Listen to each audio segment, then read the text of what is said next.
scratched deep into the walls with what looked like fingernails. And then I saw it, an old lantern hanging from a nail in the wall. It was glowing, not brightly, but with a faint, pulsing amber light, like something breathing. When I tried to focus my lens, the image warped.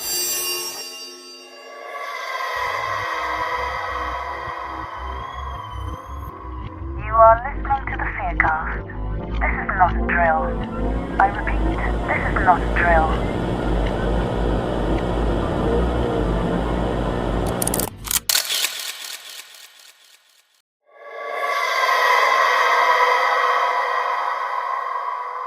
My name is Leah Torres. I'm 26, an environmental photographer from Phoenix. I've trekked through glaciers in Patagonia, documented ash storms in Iceland, and once spent 3 weeks alone in the Mongolian steppe. I thought I understood fear. I thought I'd met nature's worst, but nothing, no blizzard, no storm, no predator, ever left a mark like the thing I encountered last fall, deep in an abandoned mining tunnel in Utah. Locals call it Devil's Spine. Most pretend it doesn't exist. The ones who acknowledge it just shake their heads and mutter warnings under their breath. I didn't listen. I wish I had. I got a tip from a prospector in Cedar City about a forgotten stretch of silver mine hidden off a service road in the Escalante region. No markers, no maintenance. The GPS refused to register coordinates. To find the tunnel, you had to cross a dried-up creek, scramble through a gorge, and duck beneath a stone outcropping. I remember pausing before going in. My camera battery was fully charged. My headlamp was brand new. Everything was in order, but something in my chest twisted when I looked into that black mouth of stone. It wasn't just dark, it felt hungry.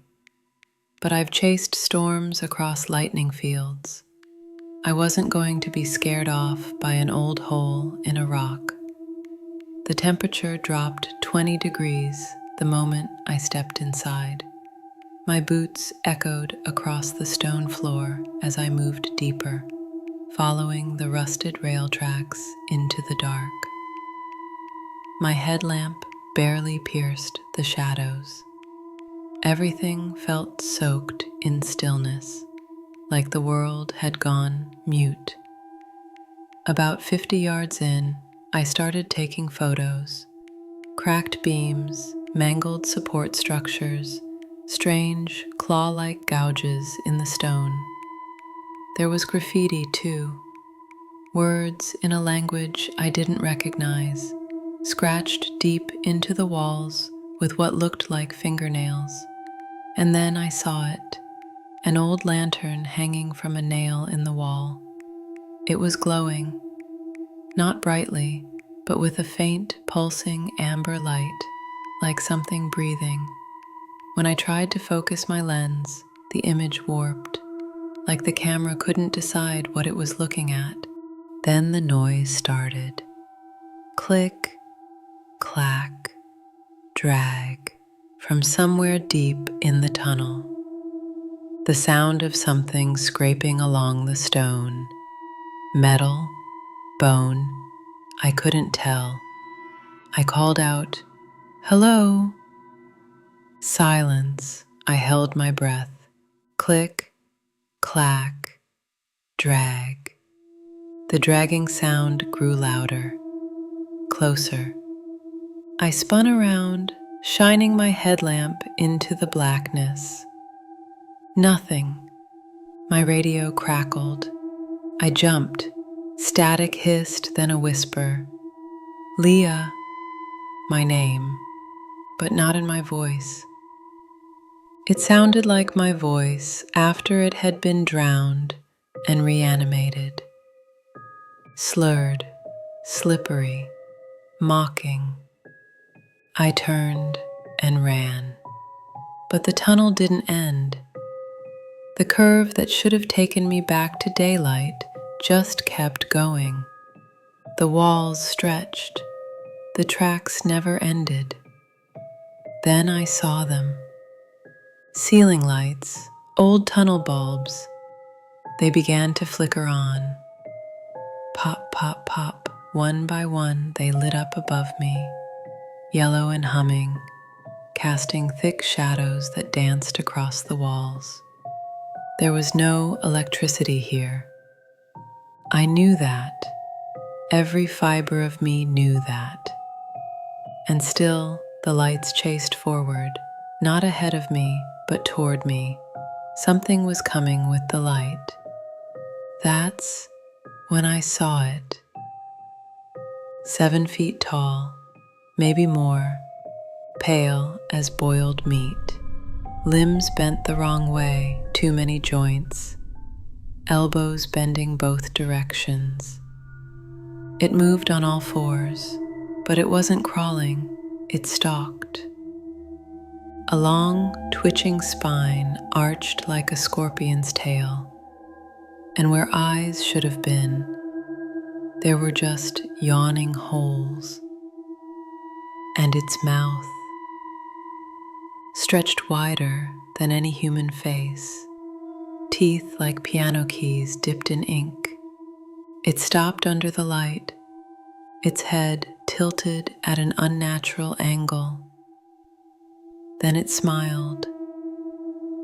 I ducked into a side shaft, a crumbling service corridor, cut my light, hold my breath. It paused, turned its head toward me like a bloodhound catching scent. I swear it could feel me there. It crept closer, then stopped.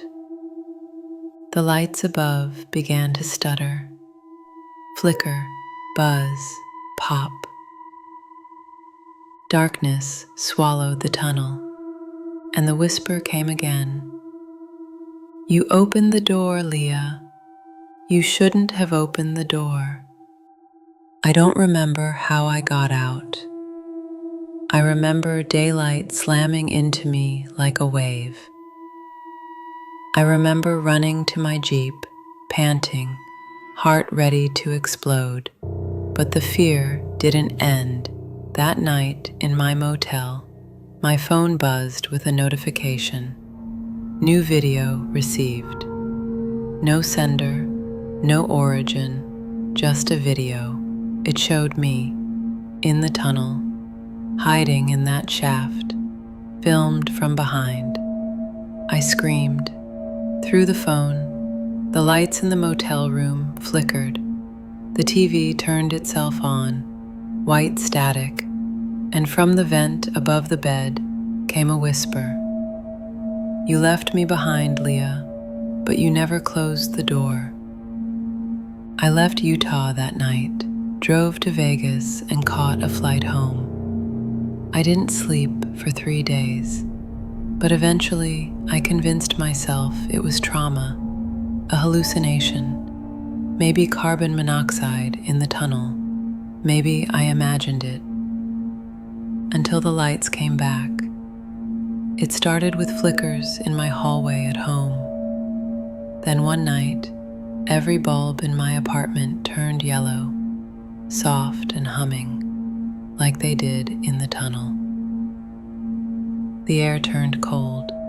My camera turned on by itself, flash firing into the empty living room. And in each flash, I saw it, closer.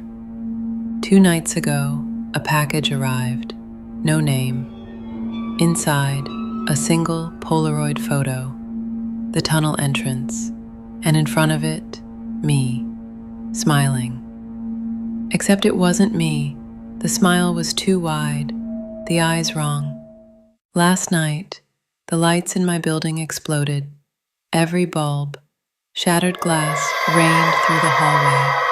A neighbor knocked on my door, bleeding, shaking, whispering that she'd seen something crawling in the stairwell. I'm writing this from my car, parked miles away in the desert. The lights above the dashboard just turned yellow. I think it found me again. I think I've been marked. If you ever hear about Devil's Spine, stay away. Don't go looking for the tunnel. Don't follow the tracks. Don't listen to the whispers. And whatever you do, don't look at the lights. Because when you do, it sees you, and it never forgets.